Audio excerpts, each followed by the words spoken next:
Shri Krishna Govind Hare Murari, hey Nath Narayan Vasudev.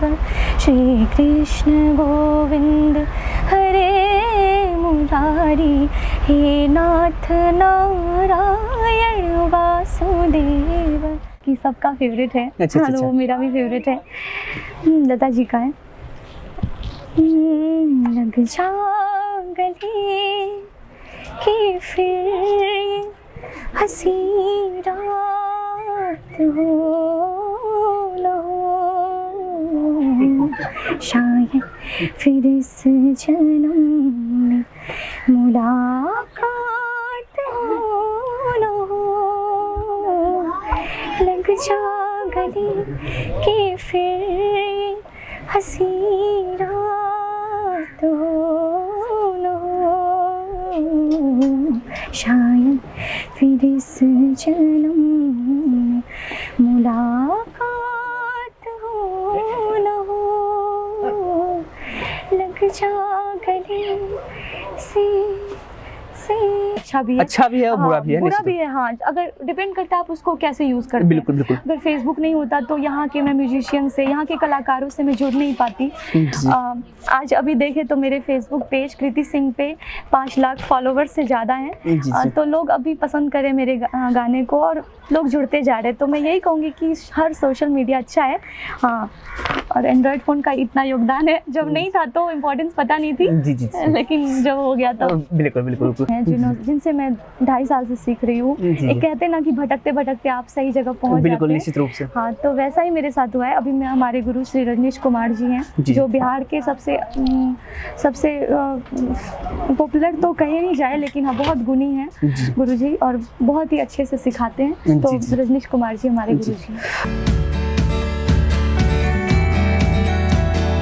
This video is sponsored by Khagendra Vaibhav hospital, जहां हो कान, नाक और गले का बेहतर इलाज, in association with doctor Roshan Kumar, ENT specialist.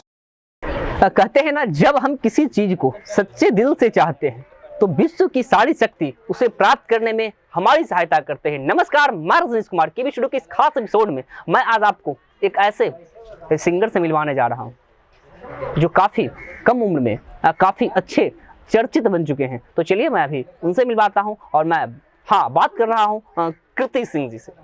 उनसे मिलेंगे और उनसे जानेंगे उनकी संघर्ष से सफलता तक की कहानी। जी नमस्कार कृति जी। जी नमस्ते। जो भी ऑडियंस देख रहे हैं उन्हें सबसे पहले अपना छोटा सा इंट्रोडक्शन दीजिए। जी, प्रणाम सबको। सबसे पहले मैं हूँ कृति सिंह और मैं पटना में रहती हूँ, लेकिन मैं बेसिकली कटिहार की रहने वाली हूँ। वहीं से मेरी पढ़ाई लिखाई हुई है और मैं पटना में रहकर जनरल कॉम्पिटिशन्स की तैयारी भी करती हूँ। साथ ही साथ मैं सिंगिंग अपने गुरुजी श्री रजनीश कुमार जी से सीखती हूँ। साथ ही साथ मैं लाइव शोज़ करती हूँ। तो यही सब है मेरा छोटा सा इंट्रोडक्शन। जी कृति जी, हम जानना चाहेंगे आपसे, जो आपकी जो प्रारंभिक में शिक्षा दीक्षा जो हुई है वो कहाँ से हुई है? जहाँ तक हमें पता है जो आपका 10th तक का जो शिक्षा दीक्षा आपके ननिहाल में हुआ है, तो इसके बारे में थोड़ा जानकारी दीजिए। हाँ, मेरी 10th तक की पढ़ाई मेरे नाना जी के घर पर हुई है, कटिहार में हुई है। और चूँकि मेरा घर कटिहार, जो मेन कटिहार है, वहाँ से थोड़ा दूर है, बारसोई एक जगह है। वहाँ बेसिकली वहाँ पे एक बनकोटा नामक गांव है, वहाँ मेरा घर है। लेकिन मैं शुरू से ही अपने नाना जी के यहाँ रही और यहीं से मैंने 10th तक पढ़ाई की है। और उसके बाद इंटरमीडिएट DS कॉलेज कटिहार से किया है, और यहाँ वहीं से मैंने DS कॉलेज से इंग्लिश ऑनर्स की पढ़ाई की। जी बिल्कुल। कृति जी, मैं जानना चाहूँगा एक चीज़ और। जैसा कि आप पढ़ाई में काफ़ी बोनाफाइड स्टूडेंट रह चुके हैं, जहाँ तक हमें नॉलेज में है, तो आपने फिर सिंगिंग के क्षेत्र में कब प्रवेश किया और आखिर क्यों? जी, मैं शुरू से ही बहुत पढ़ाई में बहुत अच्छी थी। 10th में मैंने स्कूल में 2nd टॉप किया था। मैं ही स्कूल टॉपर बनती, लेकिन कुछ कारणों से हुआ कि हाँ, मेरे कुछ नंबर से मैं रह गई थी और मैं 2nd टॉपर हुई थी। और इंटरमीडिएट में भी मैंने साइंस लिया था, और उसमें भी साइंस मैंने बिहार बोर्ड से किया था। तो उसमें कटिहार में ही रह के, एक छोटे से शहर में रह के, ज़्यादा वहाँ पे पटना लेवल की तो कोचिंग उपलब्ध नहीं है, लेकिन जितना भी वहाँ पे मैंने 72% लाए थे। फिर इंग्लिश ऑनर्स किया, लेकिन सिंगिंग में मेरी रुचि थी। और जब मैं पार्ट 1 में थी तब मुझे ये फ़ील हुआ, गाती तो मैं बचपन से ही थी, भजन में, हमारे घर में भक्तिमय माहौल शुरू से था, लेकिन कभी ऐसा सोचा नहीं था कि हाँ सिंगिंग में आएंगे, सिंगिंग को एज अ प्रोफेशन चुनेंगे। लेकिन जब मैं पार्ट 1 में पटना आई, पढ़ाई के लिए आई थी, तब मुझे जब घर परिवार सबसे दूर हो गई, तभी मुझे ये अंदर से ये फ़ील होने लगा कि मुझे मतलब किसी और चीज़ में नहीं हो पाएगा, मतलब मेरा उतना मन नहीं लग पाएगा जितना मेरा संगीत में मन है। जी। तो इसलिए फिर ये सब रहा कि संगीत में आने का। जी। यहाँ से एक सवाल और हम लेना चाहेंगे। जब आपके माता पिता जी, जब एक आप अच्छे और बोनाफाइड स्टूडेंट रह चुके हैं, तो कहीं ना कहीं आपके माता पिता जी या आपके नाना, जैसा कि मैं जान रहा हूँ कि आपके नाना जी भी एक स्कूली शिक्षक थे और अच्छे शिक्षक थे, तो वो लोग आपसे बहुत बड़ी उम्मीद लगा रखे होंगे, जो मेरी बच्ची यूपीएससी से परीक्षा को कंप्लीट करती और बहुत बड़ा पदाधिकारी बनती, तो इसके लिए आपने सिंगिंग को चुना। तो क्या माता पिता जी इसके लिए आपको कितना सहयोग किया? जी, सबसे पहले तो मैं जब पटना आई थी तभी जनरल कॉम्पिटिशन्स के लिए आई थी, और पापा की शुरू से इच्छा थी कि जब मैं बचपन से ही बहुत पढ़ाई में बहुत मेरा शार्प माइंड था, और मैं बहुत पढ़ाई में बहुत ज़्यादा इंटरेस्टेड थी बचपन से ही, साथ सिंगिंग करती थी। लेकिन सिंगिंग को लेकर जब सब मुझे बचपन से ही कॉम्प्लीमेंट देते थे कि तुम सिंगिंग में जाओ, सिंगिंग में सब यही बोलते थे कि तुम कोई रियलिटी शो में पार्टिसिपेट करो चांस में। लेकिन तभी मैं उन सब बातों को ज़्यादा एकदम गौर से मैं अपने ऊपर नहीं चढ़ाती थी, मुझको लगता था इग्नोर करती थी, क्योंकि शुरू से पापा की चाह थी कि मैं यूपीएससी करूं, हाँ, क्योंकि मैं पढ़ाई में बहुत अच्छी थी। लेकिन धीरे धीरे मुझे ये फील हुआ, मैंने जैसा कि बताया है कि मैं जब पार्ट 1 में आई तो मुझे लगने लगा कि नहीं, मुझे सिंगिंग करना है।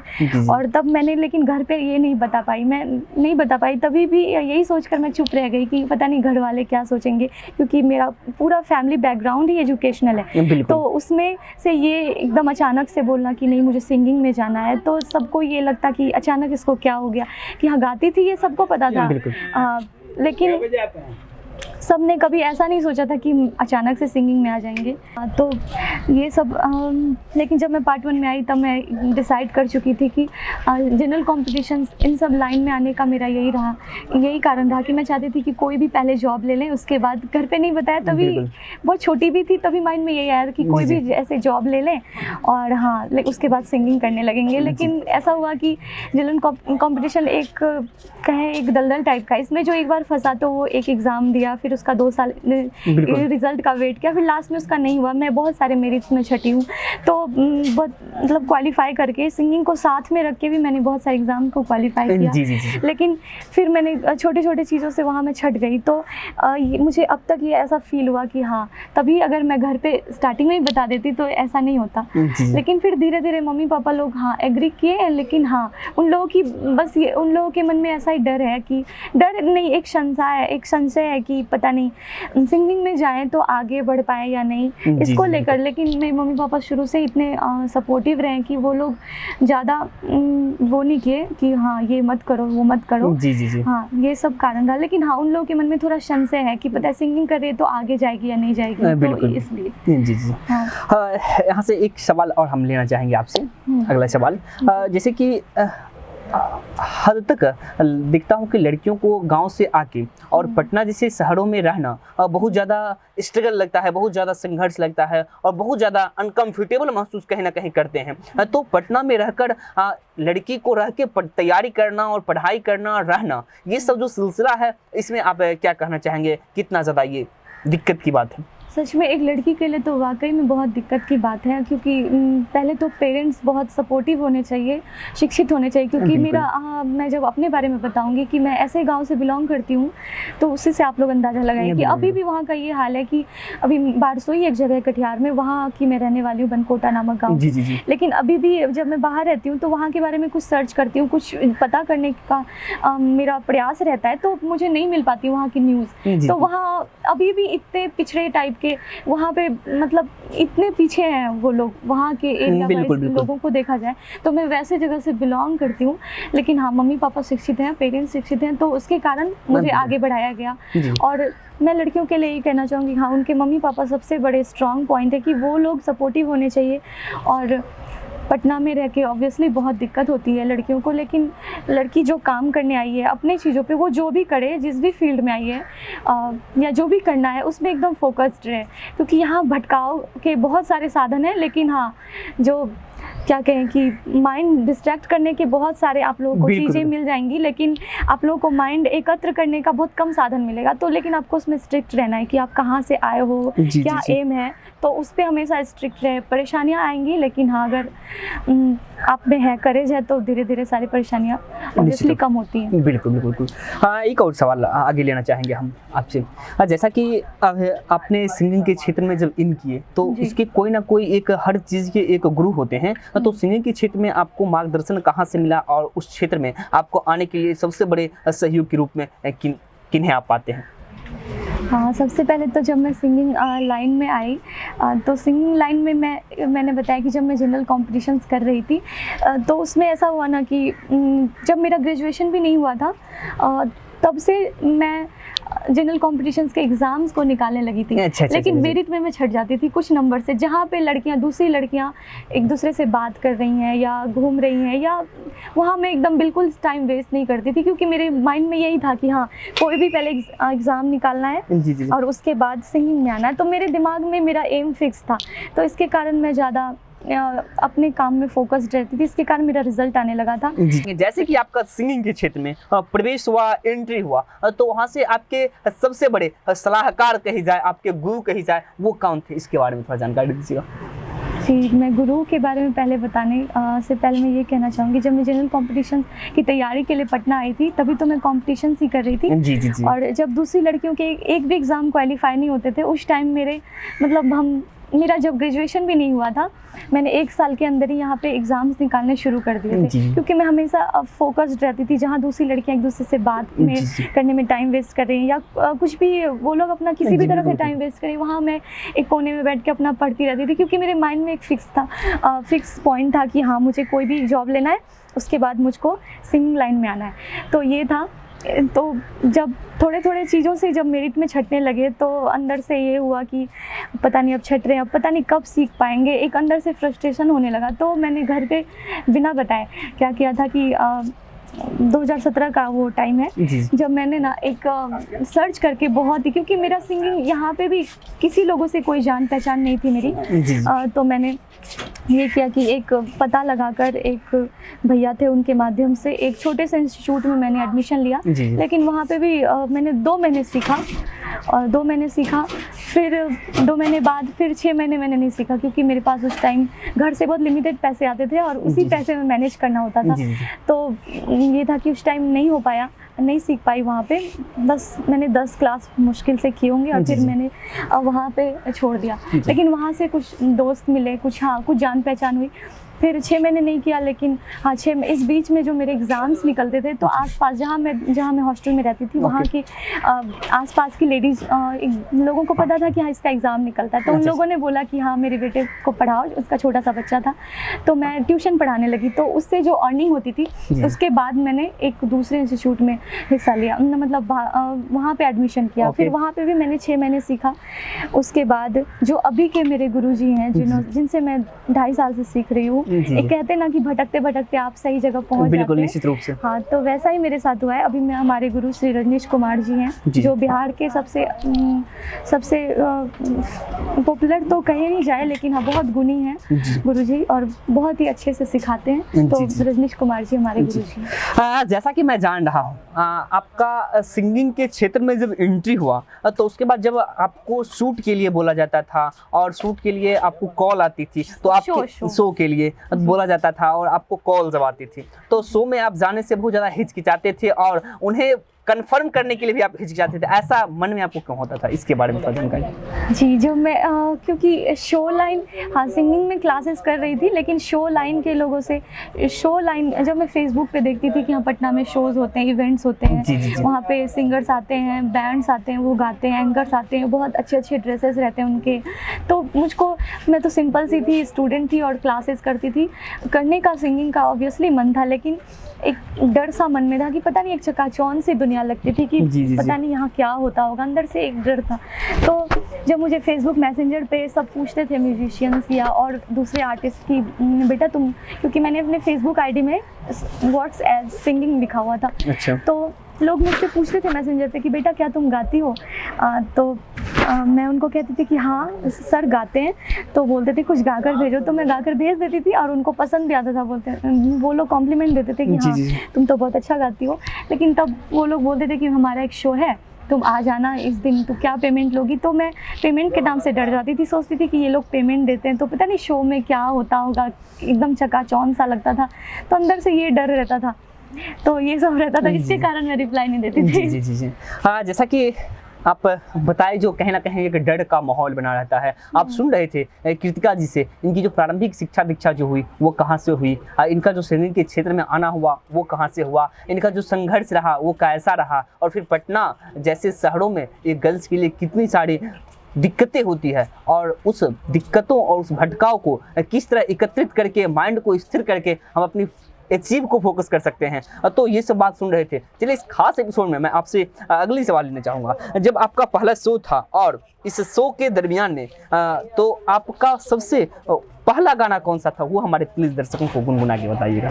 जी, शो में जैसा कि मैंने पहले बताया कि जब कोई दूसरे म्यूजिशियंस, कोई भी म्यूजिशियन मुझे कहते थे मैसेंजर पे, फेसबुक मैसेंजर पे कि बेटा कुछ गाकर भेजो, तो मैं गाकर भेज देती थी। लेकिन जब वो लोग शो के लिए कहते थे तो मैं शो के लिए हिचकिचाती थी, क्योंकि मुझे अंदर से डर लगता था कि जी, पता जी, नहीं इस लाइन में क्या होता है, क्या होता है, क्यों एकदम चकाचौंध सा लगता जी, है जी, कि और पेमेंट, पता नहीं पेमेंट देते हैं तो पता नहीं और क्या जी, करवाते निश्चित, होंगे। तो निश्चित, हाँ, तो ये डर था, तो मैं किसी को जवाब नहीं देती थी शो के नाम पे। लेकिन हाँ, जब एक अंकल हैं, उन्होंने कहा, वो भी मेरे फेसबुक से जुड़े हुए थे, पटना के बहुत अच्छे वो इवेंट मैनेजर भी हैं और डीजे भी है, डीजे प्लेयर हैं, बहुत अच्छे म्यूजिशियन हैं। कीर्ति जी, हम जानना चाहेंगे, जब आपका पहला शो हुआ था तो उस समय आपके मन में कैसा हेजिटेशन था और आपको कैसा अनुभव हो रहा था, इसके बारे में बताइएगा। जी, मुझे जब मेरा जब पहला शो हुआ था, जैसा कि मैंने बताया कि जो म्यूजिशियन मुझे मैसेंजर पे बोलते थे, फेसबुक मैसेंजर पे कि बेटा कुछ गाकर भेजो, तो मैं गाकर भेज देती थी। लेकिन है, जब शो के लिए वो लोग बोलते थे, पेमेंट के बारे में बात करते थे कि पेमेंट क्या लोगी आप, तो मुझे एक डर लग जाता था कि पता नहीं ये लोग बुलाते हैं लेकिन लड़की के साथ क्या होता होगा इस लाइन में, क्योंकि चकाचौंध सी दुनिया लगती है, हम लोग बहुत वैसे बैकग्राउंड से हैं ही नहीं, तो एकदम डर सा लगता था कि पता नहीं लड़की के साथ क्या होता होगा, पेमेंट के बारे में पूछ रहे हैं और एकदम, तो मैं कुछ जवाब नहीं देती थी। लेकिन हाँ, पटना के एक बहुत अच्छे म्यूजिशियन हैं, अंकल है, बहुत ही पुराने हैं वो लोग, तो पप्पू दा नाम से है वो। जी। तो उन्होंने मुझे फेसबुक पे, वो भी मेरे फ्रेंड लिस्ट में थे, तो उन्होंने मुझे पूछा कि बेटा तुम गाती हो तो कुछ गाकर भेजो। तो मैंने कहा कि हाँ सर, अंकल गाकर भेज देते। तो उनको जब मैंने गाकर भेजा तो उन्हें बहुत अच्छा लगा, और उसके बाद उन्होंने बोला कि मेरा बेटा एक इस डेट को शो है, तुम आना, लेकिन तुमको पेमेंट नहीं मिलेगा। जब उन्होंने ऐसा कहा कि बेटा पेमेंट नहीं मिलेगा, वहाँ तुम आना, जो भी होगा एंजॉय करना, तो हमको बस ये देखना है कि तुम स्टेज पे गाती हो तो कैसा परफॉर्मेंस रहता है तुम्हारा।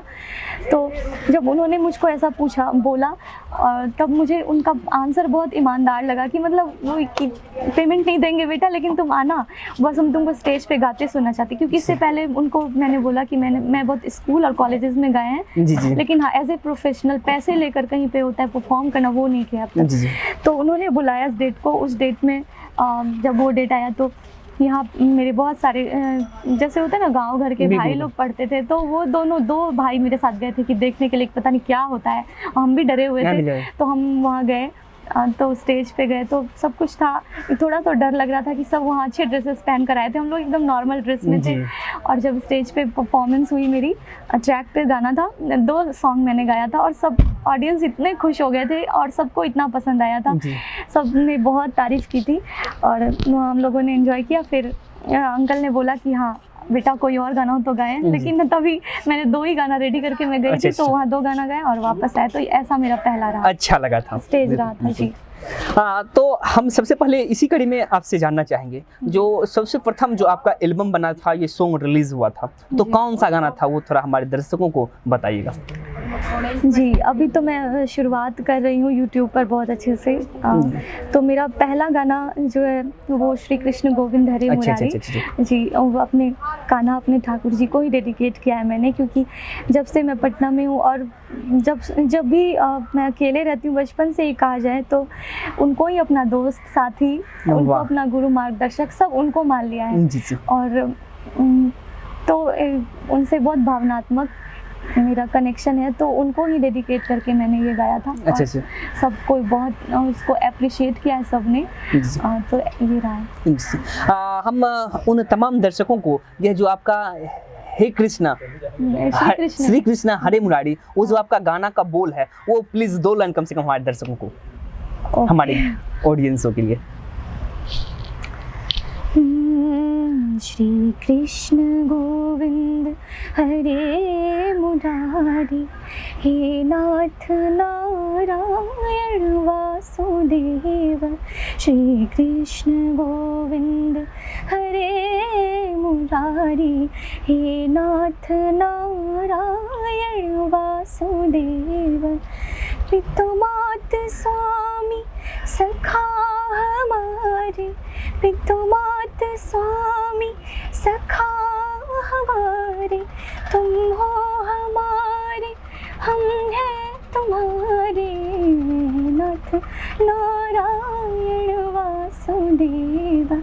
श्री कृष्ण गोविंद हरे मुरारी, हे नाथ नारायण वासुदेव। जी, बहुत बहुत बहुत शानदार गाना, ये काफ़ी दिल को एक तरह से छू लेने वाली गाना आपका पहला जो एल्बम था, बहुत अच्छा लगा।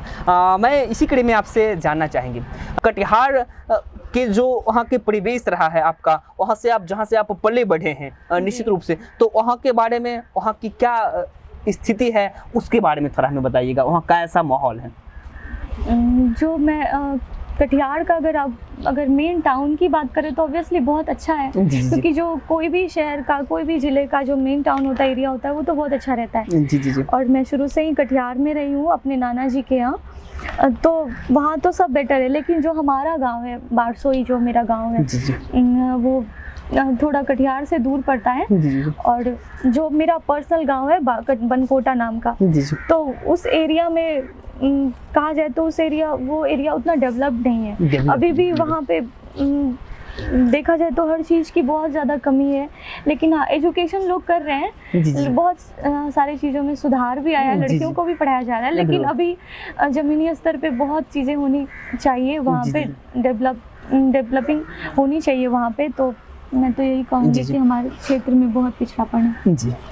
जैसा कि कीर्ति जी, मैं जान रहा हूँ जो आप पटना जैसे एक चकाचौंध शहर में रहते हुए भी, और आप कुछ दिन तक कही जाए तो आप एंड्रॉयड फ़ोन से वंचित थे और वो आपके पास नहीं था, तो निश्चित रूप से अभी कही जाए तो बच्चे को खाना नहीं दिया जाए और उन्हें एंड्रॉयड फ़ोन दे दिया जाए तो उनसे सबसे ज़्यादा इंपॉर्टेंट उन्हें एंड्रॉयड फ़ोन लगेगा, और उस चीज़ को आप दूर करके और पटना जैसे शहरों में कैसा फील कर रहे थे? नहीं, अभी के टाइम में अगर सोचा जाए, जब मेरे पास है, जी, जी। जब मेरे पास अभी ना रहे, तब तो मुझे लगा कि अरे क्या मेरे पास, बिल्कुल, बिल्कुल। मेरा तो कोई काम ही नहीं हो रहा बिना इसके। जी, जी। लेकिन हाँ, जब जिसके पास जो नहीं होता है तो उसको ज़्यादा इम्पोर्टेंस पता नहीं रहती है। जी, जी, जी। हाँ, तभी जब मैं पटना में थी और 2017 तक मेरे जी, जी, जी। 2017 मार्च तक मेरे पास फ़ोन नहीं था, अगस्त तक मेरे पास नहीं था एंड्रॉयड फ़ोन। तब मैंने तभी ट्यूशन पढ़ा के, होता है उसमें से जो अर्निंग होती थी उसको थोड़ा थोड़ा बचा के जी, जी, मैंने जी। तभी सेकंड हैंड एंड्रॉयड फ़ोन लिया वाह। था। और उसके बाद मैंने फेसबुक पे आईडी बनाया था। वाह, वाह, वाह। फेसबुक पे आईडी बनाया था। और फेसबुक कहा जाए तो मेरे सिंगिंग को आगे बढ़ाने में फेसबुक का बहुत बड़ा योगदान है। लोग कहते हैं कि सोशल मीडिया से बुरा है, बुरा नहीं है, वो बहुत अच्छा भी है। अच्छा भी है और बुरा भी है, बुरा निश्चित। भी है, हाँ, अगर डिपेंड करता है आप उसको कैसे यूज़ करते हैं। बिल्कुल, बिल्कुल। अगर फेसबुक नहीं होता तो यहाँ के मैं म्यूजिशियन से, यहाँ के कलाकारों से मैं जुड़ नहीं पाती। जी। आज अभी देखें तो मेरे फेसबुक पेज कृति सिंह पे 5 लाख फॉलोवर्स से ज़्यादा हैं। जी, जी। तो लोग अभी पसंद करें मेरे गाने को और लोग जुड़ते जा रहे हैं। तो मैं यही कहूँगी कि हर सोशल मीडिया अच्छा है, हाँ, और एंड्रॉयड फ़ोन का इतना योगदान है। जब नहीं था तो इम्पोर्टेंस पता नहीं थी। जी, जी, जी। लेकिन जब हो गया तो बिल्कुल, बिल्कुल, बिल्कुल। मैं हमारे सारे ऑडियंस को मैं चाहूँगा जो आपका जो मोस्ट पॉपुलर सॉन्ग अभी तक में रहा है, उस गाने को कृपया गुनगुना के हमारे दर्शकों को।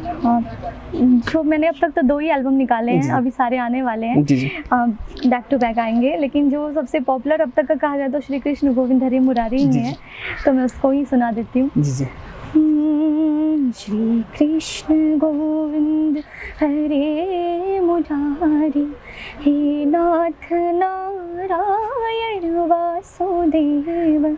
श्री कृष्ण गोविंद हरे मुरारी, हे नाथ नारायण वासुदेव।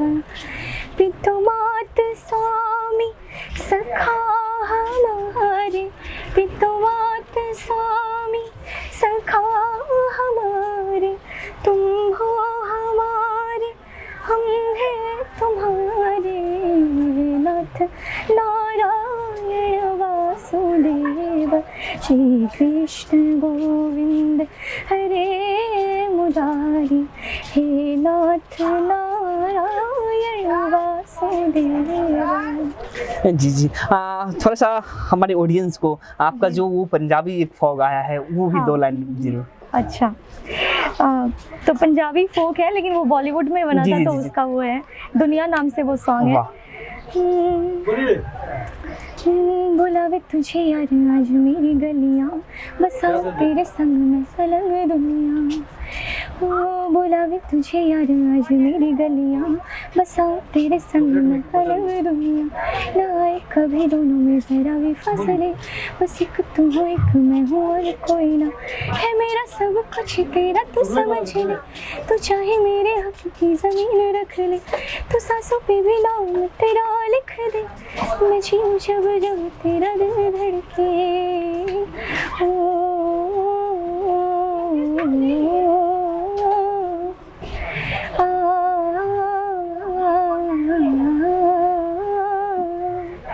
एक्चुअली मैं ये सब तो गा रही हूँ, लेकिन जी। मैं सबसे ज़्यादा पुराने गाने को पसंद करती हूँ, जी, जो जी। लता जी, रफ़ी साहब, अच्छा, अच्छा, आशा जी अच्छा। के हैं। तो इन सब गाने को मैं शोज़ में या और सब चीज़ों में भी, क्योंकि इन सब गानों को अगर कोई गाए, जो सिंगिंग करता है, अगर जी, जी, जी। सिर्फ सिंगिंग अगर वो ना सीख पा रहा हो, जैसा अब तक मैंने महसूस किया है, जो जी, मैंने जी। अनुभव किया है, जी जी सिर्फ अगर पुराने गानों को वो एकदम बारीकी से फॉलो करे, गाने का प्रयास करे, गाए, तो वो बहुत हद तक सिंगिंग करने लगेगा। जी जी जी तो इतना है, पुराने गानों में इतनी पावर है, जी। तो मैं पुराने गानों को ज़्यादा गाती हूँ। जी, जी, जी। हाँ।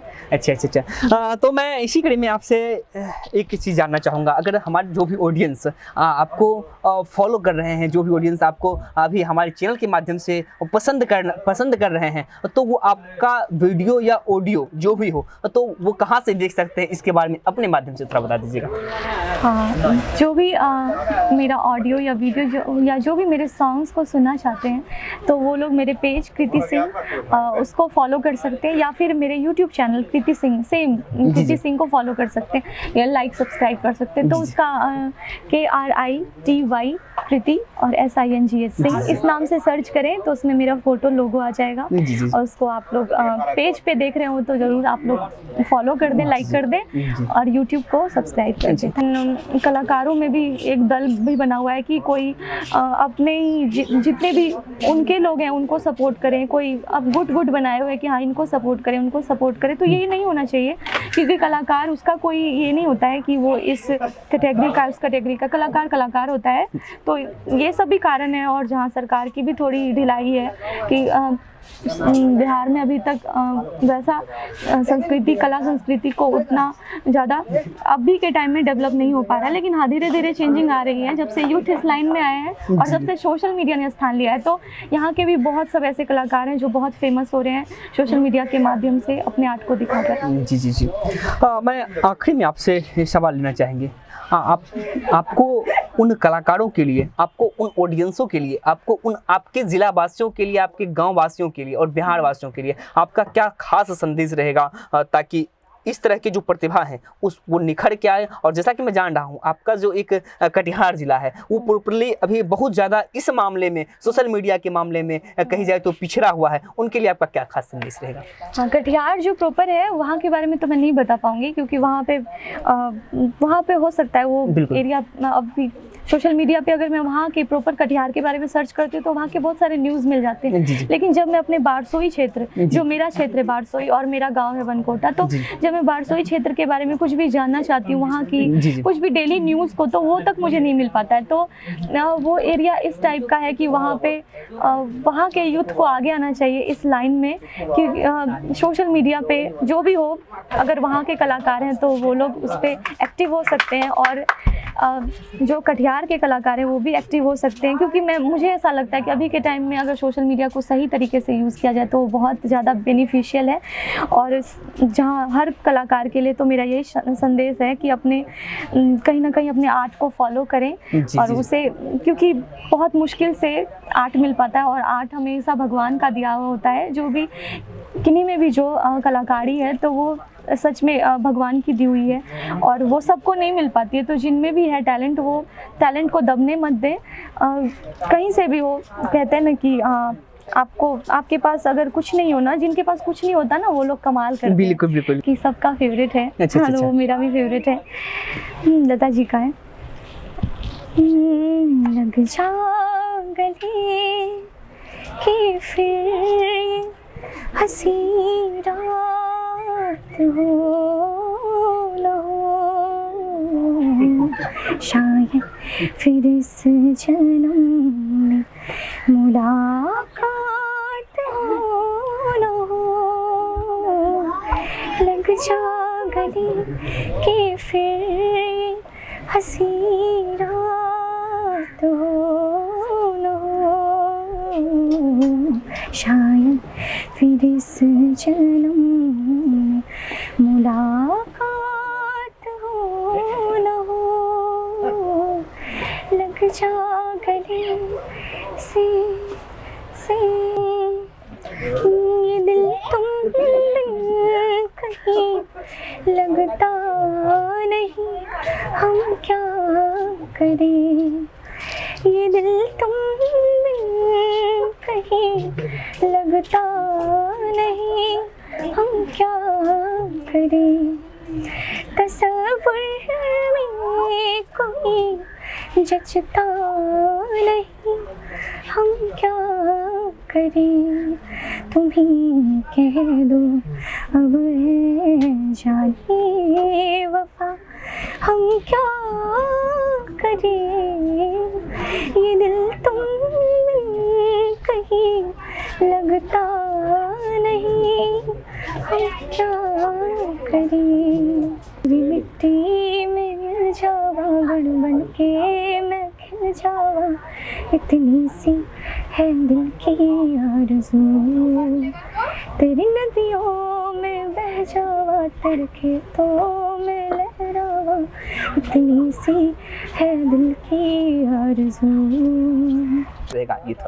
नहीं, बहुत अच्छा वर्क कर रहे हैं और बहुत सब ऐसे कलाकार हैं जिनको सच में आगे लाने की जो आप लोगों ने ठानी है, तो वो बहुत अच्छा कर रहे हैं।